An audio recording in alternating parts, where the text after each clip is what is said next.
Sorry, I'm gonna leave. I'm driving so far. Tell me. Ang bawat sentimo ay may halaga at dapat pahalagahan. Ang pagpapahalaga sa kahit na maliit na bagay ay nagpapakita ng tunay ng kayamanan ng isang tao. Ang paggastos sa mga hindi importanteng bagay ay hindi lamang pag-aaksaya ng pera, kundi pati na rin sa hindi pagpapahalaga sa pagod ng iba. Kumusta ang araw mo, mahal? Nakakapagod sa trabaho pero kailangan sa pamilya.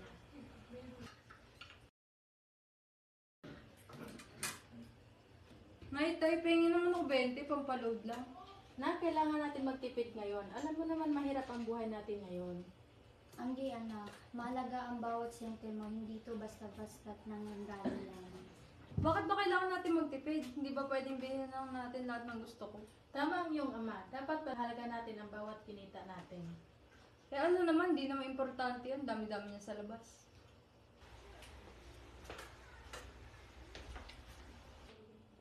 Nay, tay, tingnan niyo tong napulot kong piso. Ibigay natin kaya to kay Lola Petra. Ha! 1 piso? Ano magagawa niya?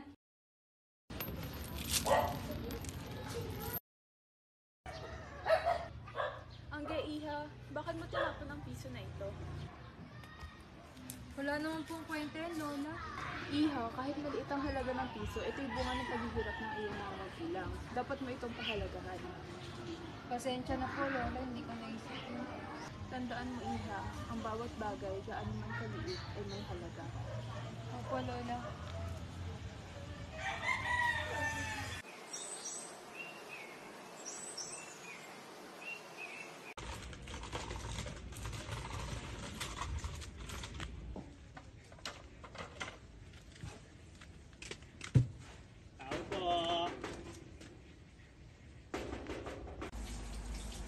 Ano po yun?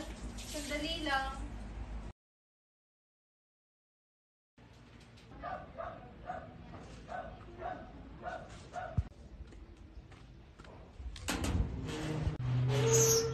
Ay, ano po yun? Delivery po. Para kanino po? Kay May po. Sige. Magkano po? 399 lang po. Sige po. Kunin ko lang po yung wallet sa loob. Sige.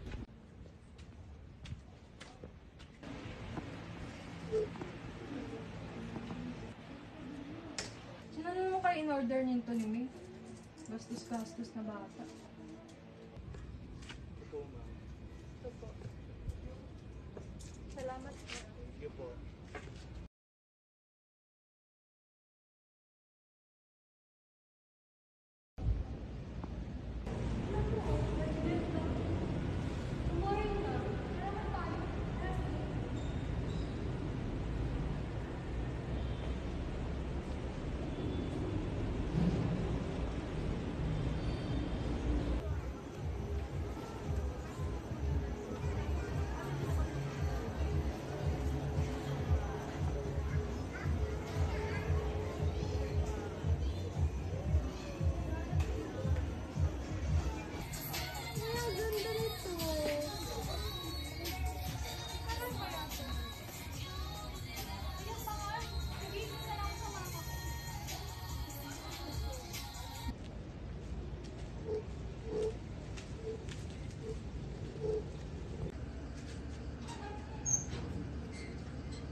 Okay lang po naman. Mapalanay, baka pwede ako makahingi 300. Para saan? May nakita kasi kami sa malang kaibigan ko. Maganda siya. Gusto ko mo.